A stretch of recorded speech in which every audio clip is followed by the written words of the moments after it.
E aí isso é interessante porque recentemente eu fui chamado para dar uma palestra sobre o tema Quem governa a escola e controla o mundo, né? Então, baseado no livro do Gardemar, né? Um livro publicado até pela editora Monegismo, muito interessante, que trabalha essa ideia da importância da escola e como ela é um instrumento de dominação social, de engenharia social e tudo mais, que é usado pelo gramscianismo, né? Então, nós vimos esse aspecto danoso. E aí, depois disso tudo, eu cheguei a essa conclusão. Disse, não dá para ficar apenas declarando que você é direita, mas não chegar a um público mais de aspecto maior e dizer você é de direita e por que eu voto no Bolsonaro. Aí eu vou dizer agora por que eu voto no Bolsonaro. Primeiro, porque ele não é corrupto, né?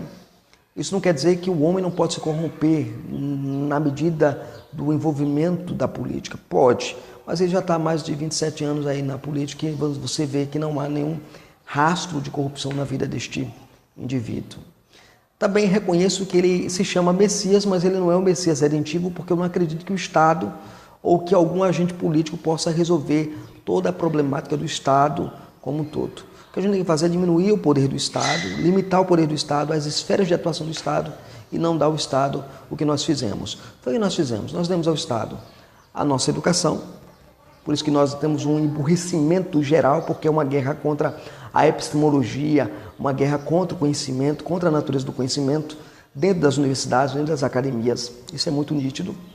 Entregamos os nossos filhos para o Estado, criando a chamada escola integral, como instrumento de dominação e doutrinação, né? Tanto é que teve um bendito do STF que disse que uma das funções da escola é proteger os filhos dos seus pais. Isso é uma vergonha, isso aí é uma coisa muito vergonhosa que a gente vai ter. Então demos os nossos filhos para o Estado através da educação estatal e a nossa saúde nós entregamos a um sistema falido, um sistema único de saúde, que é uma coisa horrível, e sem contar nas outras esferas que nós poderíamos pontuar aqui. Então, esse é o primeiro ponto que eu queria ressaltar com vocês. Ele não é um corrupto. Segundo, ele não é um político que se apresenta... Eu não conheço o Jair Bolsonaro pessoalmente, mas eu me simpatizei com ele no dia quando teve a questão daquele impeachment, lá da declaração do voto de impeachment, quando ele falou do Coronel Brilhante Ustra. Aquilo me despertou muito, porque quando ele menciona e faz a honraria a Coronel Brilhante Ustra, eu sempre ouvi na escola que aquele cara era um ditador, que era um sanguinário e tal, e quando eu fui ler a história, eu disse, não, o cara lutou por um país melhor. Houve excessos? Houve, né? O regime militar, ele trouxe os seus excessos, mas foi o que conseguiu preservar alguma coisa dessa nação chamada Brasil. Para onde a gente está indo? A gente está caminhando para exatamente essas duas polarizações. E é uma coisa que eu notei, você pegou aí os 13 anos aí de governo petista praticamente, Lula, Dilma, e essa desgraça que houve, e mais essa desgraça que está no governo do Temer, né? Respeitando o presidente da República, eu acho que ele merece todo o respeito, toda a honra enquanto presidente. A Escritura, a Bíblia diz que ele é ministro de Deus, mas ele está fazendo tudo errado, aquilo que é a ordenação que Deus coloca ele, como diz Calvino, né? Tem que haver uma resistência legítima quando ele não cumpre o seu papel de ministro de Deus. Então, o que acontece? Você não via a polarização presente, você não via ninguém estar num polo de um lado e no polo do outro e alguém atacando de um lado e do outro. Em 89 você vai ter lá um aspecto mais ou menos mediático lá entre Collor e Lula, né? Você vai ter lá aquele aspecto mediático e Collor mais bonitão, ganha. Mas as pessoas achavam que era a direita que estava ganhando, nada de direita. Aquele cara ali nunca foi um cara de inspirar confiança, né? Eu lembro muito bem daquele período ali na década de 90, 89, 90. A gente sabe o que aconteceu, deu um impeachment, ele saiu, aí entra mais um cara no governo lá que não deu muito certo, e aí dá um outro caos, né? Sem contar com o problema lá de Sarney lá atrás, que a gente já conhece essa situação terrível que aconteceu. Mas aí é que está a questão, você não via mais a polarização. A única polarização que você tinha de 89 por ali era a polarização entre o gigantesco, né, Enéas e os outros partidos que atacavam Enéas. Era exatamente isso, né? É o que está acontecendo hoje com o Bolsonaro, né? São todos contra um, né? Queria até que programa que que tinha, acho que na Record, alguma coisa assim, que era Todos contra Um, né? Todos contra Um. Beleza. E aí eu parei e fiz assim, gente, se todo mundo começa a malhar a pau num cara, é porque esse cara tá certo em alguma coisa. Então comecei a ver as ideias, as propostas, eu conheci o filho dele, o Flávio, conheci assim, comecei a assistir a TV Câmara, a TV Senado, comecei a estudar, a pesquisar o aspecto político desse pessoal para saber o que é que eles pensam de fato e de verdade para a gente. E aí eu me identifiquei com aquilo, eu disse, não, é exatamente isso que a gente tem que ter no nosso país. Uma outra discussão que eu tive muito grande foi exatamente em 2005, quando a gente teve aquele famigerado Estatuto do Desarmamento, na verdade o referendo, né? E eu lembro naquela ocasião que eu fui estudar o que a minha igreja pensa sobre aquilo. E eu me assustei, porque quando eu vi o Catecismo Maior de Westminster, a nossa igreja usa catecismo, e no Catecismo Maior de Westminster tem lá sobre os pecados contra o sexto mandamento. E um dos pecados contra o sexto mandamento é você remover aquilo que preserva a vida. Aí eu pensei, peraí, a arma não é só para tirar a vida, a arma é para preservar a vida. Por que está sendo removida a arma da mão do cidadão? Qual a razão disso? E aí eu fiz uma campanha na escola, eu estudava na escola na época.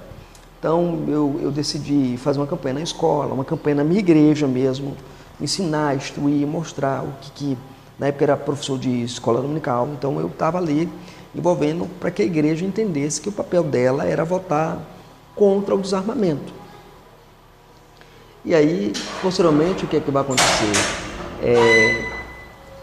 Quando acontece esse voto do desarmamento, essa proposta acontece, a gente vê que nas urnas a população votou para não ser desarmada. E aí a revelia do desejo da população, este espectro terrível do governo vai e baixa esse famigerado estatuto que não resolveu patavina nenhuma, não resolveu nada, nada resolveu. É um problema que a gente tem enfrentado até hoje no desarmamento. O desarmamento civil foi uma desgraça. Beleza. E aí daí em diante eu comecei exatamente a desconfiar a partir dali. Hoje, quando eu olho para o cenário político atual, eu tenho analisado isso. Bolsonaro ele diz, eu preciso que o cidadão de bem tenha direito a ter sua arma em casa ou até portá-la. Isso é um direito que o cidadão deve ter e o cidadão precisa se defender, porque a polícia não é onipresente. Eu diria que voto nele também não apenas por esse aspecto, mas também pelo aspecto da polícia.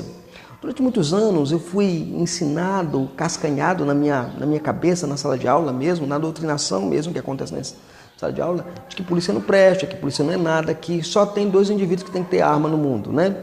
Eu fiz até uma palestra sobre isso numa igreja aqui na nossa região, uma igreja grande, que me convidaram, aí eu falei sobre a Bíblia, a fé reformada e o uso de armas. Então eu falei sobre esse tema.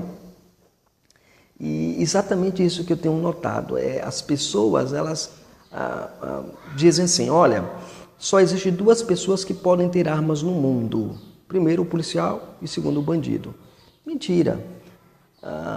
Todo cidadão pode ter arma. O bandido é que não deveria ter, mas é quem tem arma. Ele tem arma não é por causa do cidadão, né? Lembra lá que o que foi que o governo fez? O governo disse, a população quis se desarmar, não quis. O que o governo fez? O governo disse assim, olha, traga a sua arma, que a gente paga para a sua arma R$400. Entenderam? O governo usou um dinheiro que não tinha, né, na verdade, para comprar as armas do cidadão de bem. Ele desarmou sem o cidadão dizer assim, olha, não, ele ofereceu um dinheiro pela arma. A população pobre, né, com a arma em casa, que era o único meio que ele tinha de defender-se naquele momento, ele precisando de dinheiro, o governo sabendo disso, vai lá e compra a arma do indivíduo. Fora as campanhas dos atores e atrizes globais na época, falando que a arma mata, que a arma é assim. Aí eu pensando nesse aspecto recentemente, discutindo sobre isso na nossa igreja aqui, na nossa cidade onde a gente reside atualmente, e é interessante discutindo sobre esse tema, aí, não, mas a arma mata, a arma mata, vamos lá. O Jair Bolsonaro estava na sua campanha lá, e alguém veio e empunhalou, né, enfiou a faca no bucho do Bolsonaro, ou na peixeira, como se diz lá no Pernambuco, né, minha terra. Cara, aí você pensa assim, não, peraí, o que é isto? Isto é o quê? O que é isto? Né? Então vamos demonizar as facas, vamos tirar todas as facas do cenário. É muita burrice, é muita idiotice junta, né? Esse é um ponto que, por isso que eu votaria nele. O outro motivo pelo qual eu voto no Bolsonaro está exatamente no fato de que ele é acusado de coisa que ele não é. Por exemplo, homofóbico, racista, contra as mulheres. Por exemplo, o que eu vejo? Eu vejo no horário político, eu assisto o horário político, né? Tem gente que no meu canal tem gente que não assiste o horário político, mas eu assisto o horário político. E no horário político você vê que as falas, quando falam do Bolsonaro, são editadas, cortadas e não são colocadas na íntegra. A mídia começou a fazer isso. A mídia, ela sempre é pró-esquerda. E não vem com esse papo de dizer assim, não, eu vou votar no Ciro porque o Ciro é do Centrão. O Ciro não é do Centrão, nunca foi. Aliás, o centro não existe, porque não existe. Olha, bota uma coisa na sua cabeça. Não existe aquela coisa do chamado equilíbrio. Existe aquele que dialoga com as partes diferentes. Aí é diferente, aí é bem distinto. Aquele que dialoga com as duas partes é diferente. Não vai chamar aquele que é o cara equilibrado, não. Ele chama de conciliador, aquele que tem uma figura conciliatória. Mas o próprio conciliador tem seu posicionamento em relação ao aspecto político, religioso e econômico. Então todo mundo sabe disso, que ninguém é centro, ou é direita ou é esquerda, acabou. Aí o que acontece? A mídia vende a imagem do Bolsonaro de um cara machista, né? Recentemente me chamaram para dar uma palestra sobre machismo e feminismo e a sua influência no relacionamento a dois. Então falei, né, sobre esse aspecto e eu quero falar isso aqui com vocês, exatamente isso. Quando você fala de machismo, o que você está falando de machismo? Você já viu os homens se reunirem em agremiações, em grupinhos e não, vamos lascar a vida das mulheres? Vocês já viram isso? Bom, nunca vi, mas eu já vi mulheres escreverem para mulheres para abandonar seus maridos, deixar seus maridos, abandonar a sua feminilidade. Há uma diferença entre feminismo e feminilidade. Então, o feminismo é um sistema arquitetado, engendrado para destruir e desconstruir aquilo que é família, aquilo que foi proposto por Gramsci. Ela usa a cartilha do Gramsci, usa a cartilha do Hitler e tudo mais, né? Então você vai ter os caras malhando o pau no cara, dizendo que o cara é isso, é aquilo outro, é aquilo outro, é aquilo outro, é aquilo outro. E quando você vai olhar na íntegra, de fato, o que foi que ele disse, o que foi que ele falou, você se assusta com a manipulação que a mídia, a grande mídia, grande mídia aqui você pode chamar de Globo, de tudo, né? De tudo, tudo. A Globo é o quadro modelo que as pessoas acabaram importando. Aqui, graças a Deus, aqui a gente não tem essa TV em nosso sistema. Obrigado, viu, filha? Minha filha me dando dinheiro agora. Minha filha é uma capitalista. Então, é uma coisa, sim, terrível que nós temos enfrentado no nosso cotidiano como um todo. Então, a minha proposta para você, que é meu seguidor nesse canal, se você quiser deixar de seguir, fique à vontade. Mas o nosso voto é de Bolsonaro. Até rimou, fique à vontade, o nosso voto é de Bolsonaro. Agora, deixa eu falar uma outra coisa que me preocupa muito. Diante de todo esse cenário que nós enfrentamos, há um risco maior, que é o risco das urnas eletrônicas. Por que eu digo que é o risco das urnas eletrônicas? Porque é um sistema eleitoral que você não tem o controle, que você não consegue auditar os votos, um sistema totalmente violável. Já foi demonstrado que as urnas são falhas, são violáveis. E que, por exemplo, uma coisa muito básica que a gente tem aí, por exemplo, é a biometria. Eu sou inimigo da biometria, né? Mas a biometria é um exemplo muito claro. É uma proposta, uma solução para um problema inexistente, né? Problema inexistente. E também a questão que o Jair Bolsonaro pediu para que pudesse haver o voto impresso. Aí disseram não, que isso ia ameaçar a liberdade do voto e tudo mais e tal. Gente, preste atenção. Eu moro numa cidade interior, né, atualmente. Sou de cidade grande, mas atualmente eu moro numa cidade interior mesmo. Aqui tem 33 mil habitantes na cidade onde eu moro. Você acha que as eleições aqui correm como? na base da confiança na credibilidade do discurso? Não.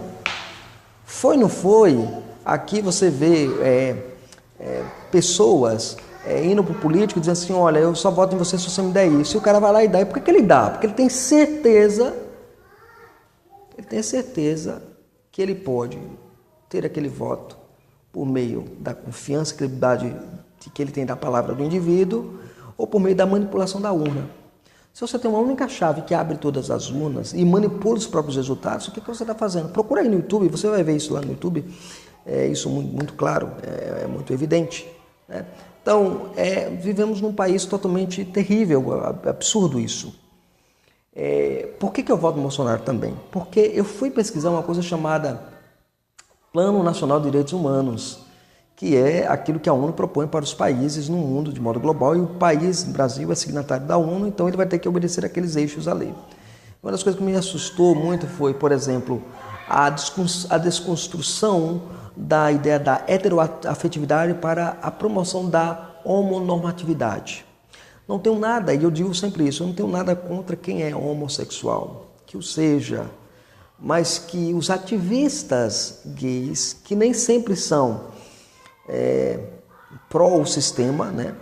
Os homossexuais nem sempre estão ligados ao ativismo gay, mas os ativistas gays, né? O movimento LGBT e tudo mais, têm proposto de alguma forma, dentro do viés político, que essas coisas são ensinadas aos nossos filhos. Por exemplo, recentemente na escola do meu filho, onde meu filho estuda, escola privada, se fez uma reunião de pais e mestres e foi uma psicopedagoga dizendo que ia pegar os meninos, mandar para os meninos uma bonequinha para os meninos cuidar em casa e uns brinquedos masculinos para as meninas brincarem em casa. Bem, meu filho e minha sobrinha estudam lá, nessa escola.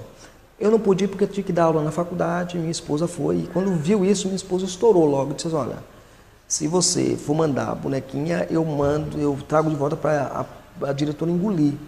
Porque meu filho não precisa de boneca para ser homem ou para cuidar bem de uma mulher. O meu esposo, ele, desde que eu conheço, ele cuida da casa, zela pela casa quando julgar necessário fazê-lo. E, até onde eu sei, minha sogra disse que ele nunca brincou com boneca.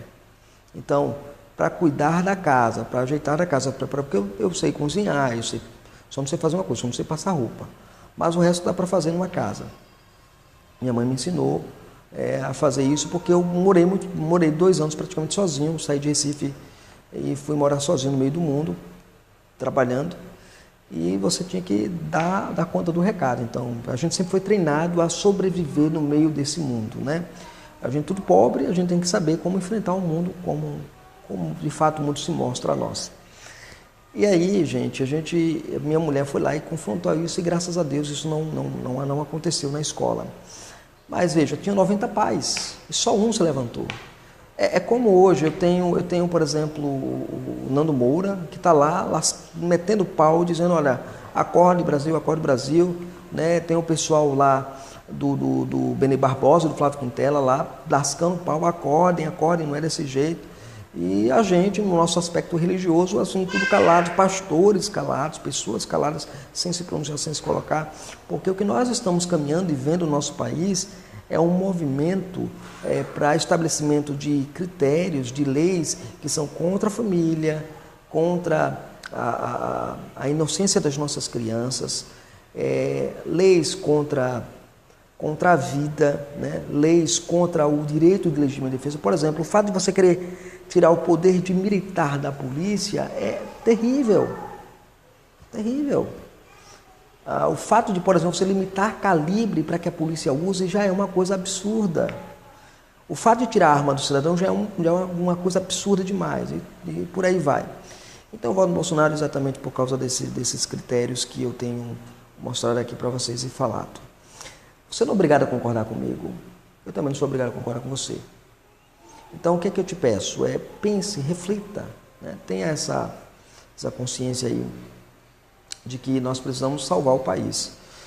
Foi com o discurso democrata socialista que a Venezuela hoje é o que ela é. Foi com esse mesmo discurso que Cuba se tornou o que ela é hoje. Foi com esse discurso aí absurdo que a antiga União Soviética se tornou o que foi durante muito tempo. A China, de igual modo. Então você vai ter o comunismo e o socialismo caminhando junto para dar poder ao Estado. O Estado hoje é divino, você cultua o Estado, você dá tudo ao Estado, você dá sua alma, sua vida, seus filhos, sua saúde, seu suor. E o Estado, em contrapartida, como tem uma política keynesiana de economia, né? O nosso Estado é uma política keynesiana de economia, vai dizer assim, o Estado ele intervém nas relações econômicas e aí depois, quando você aperta as coisas, a culpa é de quem? Do empresário. Por isso que eu voto no Bolsonaro, porque o empresário é quem te dá emprego, é quem te dá condição de você ter algum salário. Se você pegar a sua Constituição Federal, ela é inclinada maciçamente ao esquerdismo. Ela não é uma Constituição que diz assim, ela é balizadora, não. Tanto é que ela é tão mal formada, basta você assistir os vídeos, o curso, né, de Constituição do Ives Graham Martins, que é gratuito. Você pode fazer esse curso lá no site do Ives Graham Martins e você poderá ter aí um acesso de conteúdo sobre a nossa Constituição e saber, de fato, porque que ela é cheia de emenda, cheia dessas coisas aí que a gente tem. Então, eu diria para você, eu voto no Bolsonaro porque ele é pró-família, ele é pró-vida, ele é pró-defesa. Então, eu votaria nele por isso. Ele não vai ser o salvador desta pátria, mas ele vai ser alguém que pelo menos vai fazer a diferença. E eu digo assim, o meu medo hoje não é dele ganhar, o meu medo é dessas urnas eletrônicas serem de fato manipuladas como elas são manipuladas. Elas são manipuladas. Veja, a mídia todinha está contra o cara, a mídia todinha. A mídia todinha está contra o cara. Por quê? Então a gente precisa pensar um pouco sobre isso, tá bom? Eu queria mandar um abraço a todos vocês, Deus abençoe vocês, Deus está acima de tudo e de todos e o Brasil precisa ser amado por todos nós. É isso que nós precisamos ter como lema da nossa vida, nossa luta, nossa batalha. Quero mandar um abraço e agradecer ao Nando Moura, pelo despertar, tá? Pelo despertar dado a mim, especialmente a mim. Eu assisti o vídeo. Todo dia eu acordo, vou assistir, vou ver o seu canal. E eu queria agradecer por isso, tá bom? Deus estenda a graça sobre a tua vida. E, gente, dia 7 é 17, 17, 17.